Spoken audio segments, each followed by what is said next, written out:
This channel does not promote any violent, harmful, or illegal activities. All content provided by this channel is meant for an educational purpose only.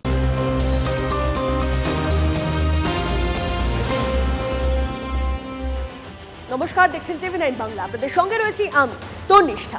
এখন সময় ঠিক সন্ধ্যে 6টা মানে সময় এখন বিগ ব্রেক এট 6 এ, যেখানে আমাদের নজর থাকে দিনভর ঘটে চলা সমস্ত বড় খবরে। সন্ধ্যে 6টায় আজ কোন কোন খবর ফোকাসে রয়েছে দেখাবো আপনাদের চট জলদি বিগ বলে। এই মুহূর্তে একদম ফার্স্ট ব্রেকিং নিউজ, যেদিকে নজর রাখতেই হচ্ছে।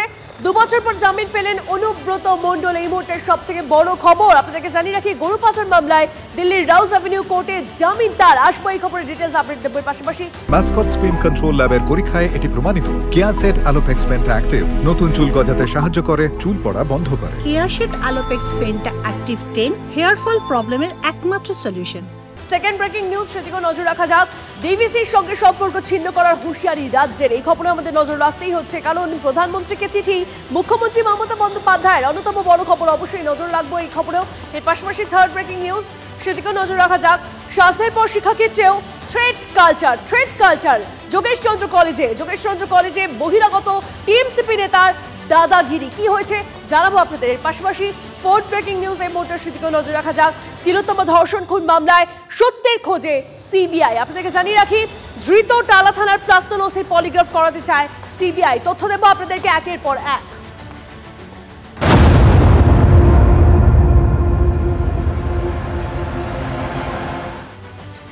তবে যে সব থেকে বড় খবরে আজকে দিনের নজর রাখতেই হচ্ছে, তা হচ্ছে গরু পাচার মামলায় জামিন পেলেন অনুব্রত মণ্ডল। রাউজ অ্যাভিনিউ কোর্টে জামিন পেলেন অনুব্রত মণ্ডল। 10 লক্ষ টাকার বেল বন্ডে জামিন দেওয়া হলো অনুব্রতকে। কথা বলবো আরো, আপডেট নেব। এই প্রতিনিধি আমাদের সঙ্গে রয়েছেন সিজার, আমাদের সঙ্গে সরাসরি। সিজার, একদমই আজকে রাউজ অ্যাভিনিউ কোর্ট অর্থাৎ ইডির যে বিশেষ আদালত, সেই বিশেষ আদালত থেকেই কার্যত লোয়ার কোর্ট থেকেই কিন্তু অনুব্রত মণ্ডল ইডির মামলায়, অর্থাৎ ইডি তাকে গরু পাচারের যে মামলায় গ্রেপ্তার করেছিল সেই মামলায় জামিন মঞ্জুর করে। এর আগে 30শে জুলাই দিল্লি হাইকোর্ট থেকে তিনি সিবিআইয়ের মামলায় জামিন পেয়ে যান এবং তার ফলে এই মুহূর্তে তার আর অন্য কোনো মামলা পেন্ডিং না থাকাতে তিনি কিন্তু জেল মুক্তি হবে। তার তিহার জেলে প্রায় 2 বছর কাটানোর পর তার মুক্তি হতে চলেছে এবং পুজোর আগেই তিনি কলকাতায় ফিরতে পারবেন। এবং যেটা শর্ত আরোপ করা হয়েছে যে 10 লক্ষ টাকার বেল বন্ড থেকে শুরু করে পশ্চিমবঙ্গের কোন ঠিকানায় তিনি থাকবেন সেটা তদন্তকারী আধিকারিকদের জানাতে হবে, পাসপোর্ট জমা রাখতে হবে এবং তদন্তকারী আধিকারিকদের সহায়তা করতে হবে তদন্তে, এবং তার সেটার ভিত্তিতেই কিন্তু তাকে জামিন দেওয়া হয়েছে। এবং তোমার নিশ্চয়ই মনে আছে, কয়েক সপ্তাহ আগেই অনুব্রত মণ্ডলের মেয়ে, তাকেও এনফোর্সমেন্ট ডিরেক্টরেট এই গরু পাচার মামলায় গ্রেপ্তার করেছিল। তিনি জামিন পান দিল্লি হাইকোর্ট থেকে এবং দিল্লি হাইকোর্টের সেই জামিনের ভিত্তিতেই কিন্তু কার্যত অনুব্রত মণ্ডলের জামিন পাওয়ার রাস্তাটা অনেকটাই মসৃণ হয়ে গেছে বলে আইনজ্ঞরা মনে করছেন, কারণ এই গোটা তদন্তে আর নতুন কোনো অগ্রগতি নেই এবং বিচার প্রক্রিয়াও এখনও শুরু করতে পারেনি এনফোর্সমেন্ট ডিরেক্টরেট, এবং সেই জায়গা থেকেই তার জামিন পাওয়ার রাস্তা সুগম হয়েছে। বেশ, ধন্যবাদ সিজার। আর এই নিয়ে স্বাভাবিকভাবেই রাজনৈতিক চাপানো তো শুরু হয়েছে। কে কি বলছেন শোনাবো আপনাদের। তিহার থেকে কেষ্টবাবু গুরবাতাসাত স্বাদটা পেয়ে গেছেন আর ঢাকের বাজনাটাও শুনে নিয়েছেন। তাই পুজো আসছে, ঢাকের বাজনা যত শুনবেন উনি বেশি করে, তিহারের গুরবাতাসার স্বাদটাও ওনার বেশি করে মনে হবে।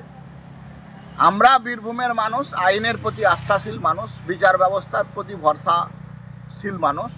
আমরা মনে করি যে নিশ্চিত নির্দিষ্ট সময় এই বিচার বাংলার মানুষ, বীরভূমের মানুষ দেখতে পাবে।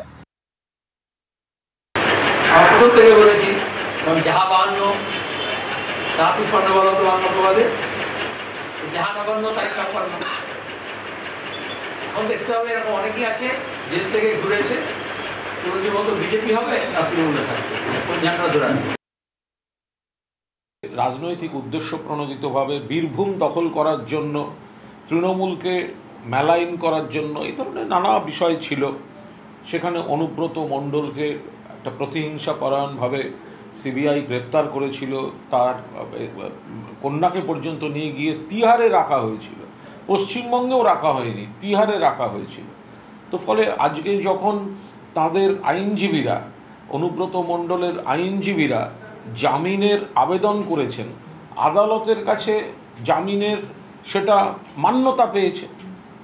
আদালতের কাছে জামিনের আবেদন মান্যতা পেয়েছে। ফলে আজকে যারা ডাক্তারদের উপর হামলার চক্রান্ত করেছিল সেই অভিযোগে ধরা পড়া নেতা অন্য দলের সিপিএমের, তাকে জামিনের পর যদি আবির মাখিয়ে বিজয় উল্লাস করা হয়, তা আশা করি অনুব্রত মণ্ডল বেরোলেও সিপিএম বিজেপির এরকম ইতিবাচক প্রতিক্রিয়া থাকবে।